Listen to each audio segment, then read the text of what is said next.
한 주 한 주가 정말 새롭습니다. 이번 주 또다시 바뀐 투자 국면, 투자 전략을 한번 세워보죠. 마이트리 투자자문 배윤정 대표와 함께합니다. 대표님 어서 오세요. 안녕하세요. 안녕하세요. 네, 오늘 우리 시장도 아주 강합니다만 강하긴 한데 외인들이 또 그만큼 들어와주는 상황은 아닌 것 같고요.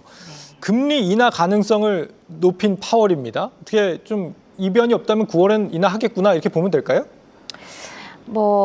파월이 스탠스를 좀 더 비둘기파로 한 것은 맞지만 그래도 아직까지 시장이 좀 크게 변동이 없는 거, 그리고 채권 시장이 크게 움직이질 않았어요. 그럼 시장 금리가 아직 많이 떨어지지 않았습니다. 예. 그 이야기는 아직까지 남아있는 물가지수에 대한 데이터를 확인을 하겠다. 그게 나와야 아마 파월도 실질적으로 9월에 인하를 할 것인지를 결정할 수 있을 것이다라는 시장의 그 심리인 것 같아요. 그래서 저희도 마찬가지로 좀 다음 주까지 나올 물가지수들의 지표를 좀 확인을 해봐야 할 것 같습니다. 왜냐하면 저희 하우스도 마찬가지고 금리 인하는 필요하다고 보지만 원체 페드와 그리고 파월이 좀 보수적으로 접근을 하고 있기 때문에 9월 인하를 아직 단정하기는 어려울 수 있겠다. 네. 그래서 아직 시장 금리는 좀 움직이고 있는 것 같다라고 해석이 됩니다. 이번 그 잭슨홀 미팅에서 파월의 태도를 보면 이렇게 연설을 시작하기 전에 한참을 이렇게 좀 기다리고 있는 네. 그 약간 포즈라고 하나요? 네. 그 시간을 보면서 사람들이 이 정치적으로 굉장히 압박을 받고 있는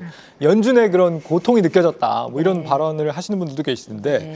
그만큼 이제 연준의 독립성이 지금 많이 위협받고 있는 상황 아니겠습니까? 어떤 의미로 보면은 이대로 갔을 때 이 정치적인 압박에 밀려서 금리 인하가 막 서둘러서 단행이 되고 이게 과거의 이 아서번즈 네. 과거 이제 시점처럼 섣부르게 좀 금리를 인하했다가 스태그플레이션을 막 유발하는 네. 이런 결과를 초래하는 게 아니냐 이런 우려도 가능할 것 같은데 이 네. 부분은 어떻게 보세요?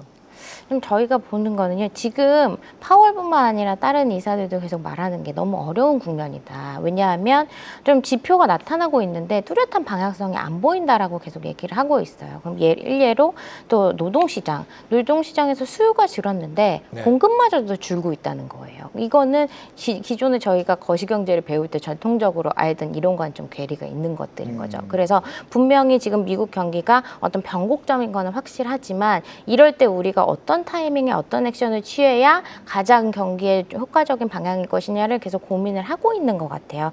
예. 그래서 뭔가 이거 어려움 자체를 좀 정치적인 압박에 의해서 시작을 하는 거다라고 저는 해석하기보다는 미국의 국면 자체가 지금 원체 어려운 게 많다. 다른 나라 같은 경우에는 오히려 좀 더 쉬웠어요. 둔화의 시그널이 더 강하다고 봤기 때문에 금리 인하를 작년부터 시작을 했고 예. 올해도 뭐 한 번은 동결했다 그 다음에는 인하하는 스탠스기는 하지만 궁극적으로는 인하 사이클 안에 들어가 있거든요.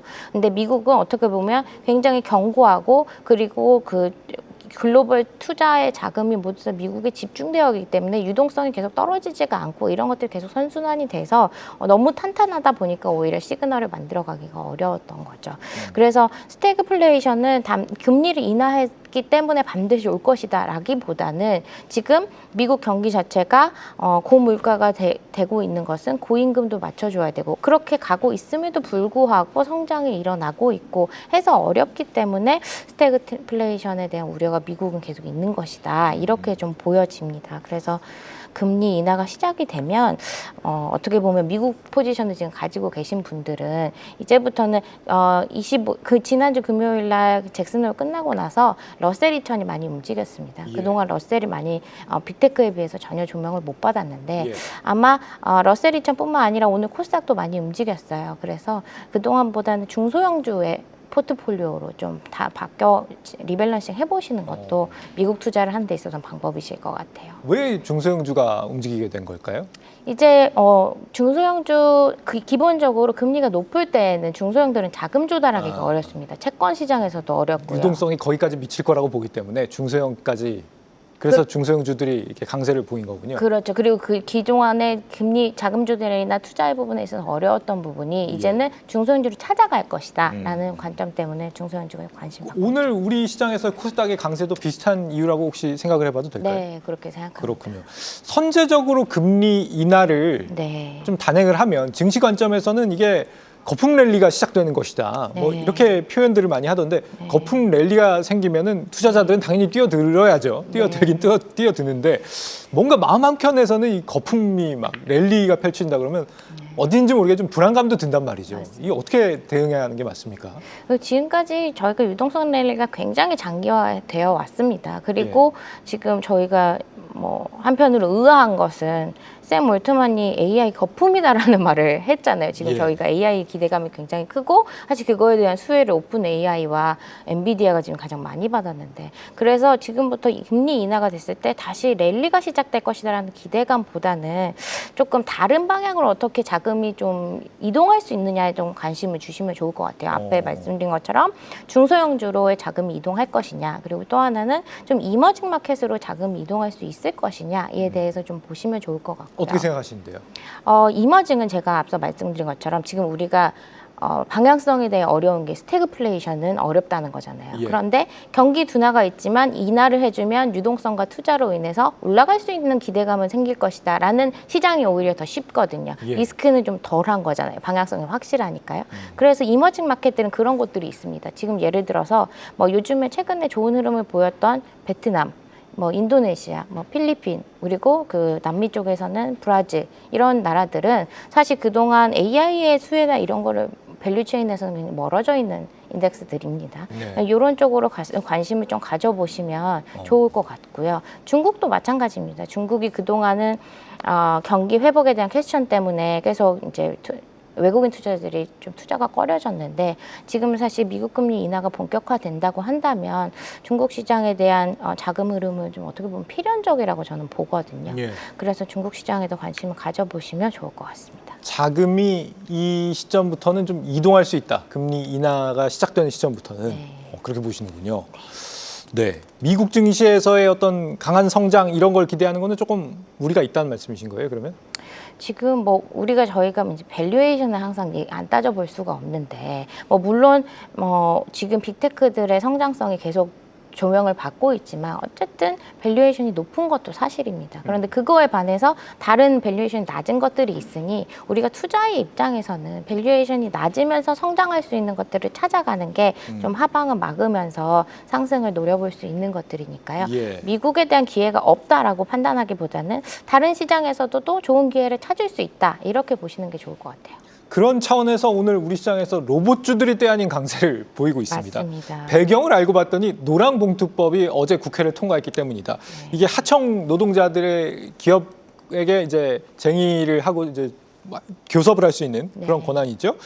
기업들이 앞으로 로봇 채용을 이 노랑봉투법 때문에 더 늘릴 것이다. 이런 생각들을 하시는 것 같은데 이게 단기 투자 테마성인 성격으로 좀 보는 게 맞을까요? 아니면은 진짜 장기적인 어떤 큰 변화로 우리가 봐야 되는 것인지. 오늘의 급등이 뭐 노란봉투법이 모멘텀을 야기를 한 거라면 사실 급등의 이 흐름은 좀 단기적인 테마로 볼 수도 있겠죠. 그런데 저희가 지난주나 지지난주 계속 저희는 좀 AI 소프트웨어, AI 하드웨어 거기에서부터 결국엔 로봇까지 한 흐름으로 본다면 로봇은 중장기적으로 가야 하는 방향성이 맞거든요. 네. 그리고 정부에서도 지난주에 새 정부 경제성장 발표를 했는데 거기에 피지컬 AI를 세계 3대 강국 안에 들어가겠다라는 발표를 했습니다.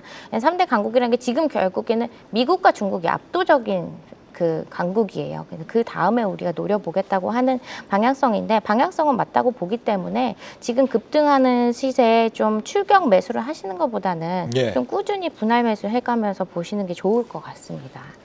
우리 대표님께서 지난주에 말씀을 주셨는데 사실 로봇주들이 지금 돈을 많이 못 벌고 있는 상황인데도 불구하고 지난주에 대표님께서 하셨던 말씀이 중국 휴머노이드 로봇 테마를 좀 주목해보자는 말씀을 주셨는데 실제로 그러고 한 주 동안에 6% 가까이 지금 상승 중입니다. 계속해서 상승하고 있어요. 국내 로봇주도 비슷한 맥락에서 같이 좀 주목할 필요가 있다고 보세요, 앞으로?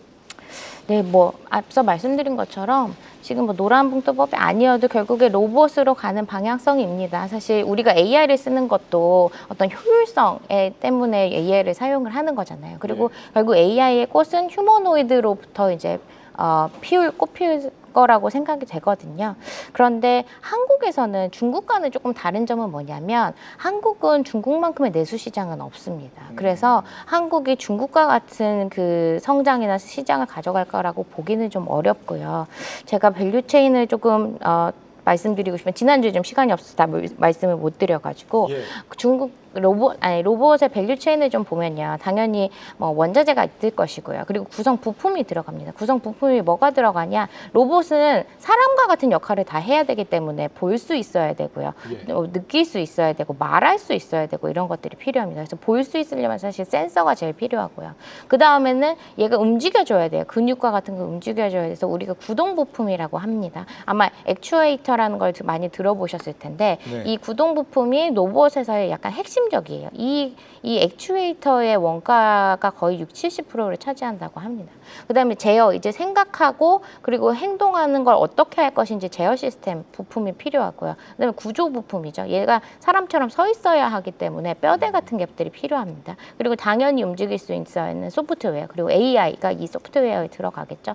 이런 부품들을 가지고 이제 완제품을 만들어내는 거고요. 완제품은 어떤 용도가 있느냐? 우리가 휴머노이드라고 말하는 것은 제조용이나 서비스용이나 있어요. 예를 들어서 서비스 중에서도 그냥 일반 그 3D 업무를 나눠서 할 것이냐, 아니면 좀 고부가 가치 산업인 바이오나 이런 것에 집중할 것이냐, 아니면 제조용이라는 건 산업용 로봇이 될 것이냐, 이런 밸류 체인들이 있고요. 이런 것들을 만들었을 때 그러면 그 서비스가 어떻게 유지가 되느냐, 이런 것들인데요. 지금 우리 단계는 어느 단계냐면 아직 완제품이 어디가 주도주고 그리고 부품이 어디가 주도주고 이런 한국에서는 그런 게 아직 좀 미비한 상태입니다. 근데 예. 중국은 그 밸류 체인이 이미 어느 정도 구축이 되어 있어요. 그렇기 때문에 중국에서는 내수 시장 자체도 국산화 부품이 가능하기 때문에 크다고 보여지는 거고, 실질적으로 지금 현재 로봇 산업용 제조 시장 로봇 시장에서 중국이 50% 점유율을 차지하고 있습니다. 예. 차원이 다른 수준이기 때문에 중국과 한국의 접근법은 다르지만 오늘 오른 로봇들 보시면 로보티지가 제일 많이 올랐죠. 로보티지가 뭐 하는 애들이면 제가 아까 말씀드렸던 액추에이터예요. 얘네들은 결국 로봇이 있으면 꼭 필요한 핵심 부품들입니다. 그러면 우리나라에서 이 공통적으로 필요한 부품들 중에 기술력을 가진 것들이 뭐가 있을 것이냐. 그래서 앞으로 얘네가 어떤 그 수출을 할 수 있는 것이냐. 그런 기업들을 좀 찾아가셔야 될 것 같고요. 네, 그렇게 본다면 한국에서도 로봇은 보실 수 있는 거고, 궁극적으로는 성장하는 산업이기 때문에 섹터 전반에서도 유의미하게 성장을 할 것이라고 봅니다. 한국은 조금 옥석 가리기를 필요로 하는 것 같은데 중국계에 있는 로봇주들은 돈을 버나요, 실제로? 지금? 실제적으로 여기도 2차 전지와 지금 마찬가지 약간 대비해서 보시면 돼요. 2차 전지 전기차 된다고 하니까 중국이 확 시장을 키워서 지금 다시 구조조정을 한다고 하잖아요. 네. 얘네들도 정부 주도하에 지금 로봇 산업을 확 키웠어요. 그래서 뭐 굉장히 관련 기업들이 많습니다. 그런데 한 번은 또 정비가 되고 구조조정을 하는 사이클이 돌 거예요. 일단은 투자하고 성장하는 시기라는 거겠네요.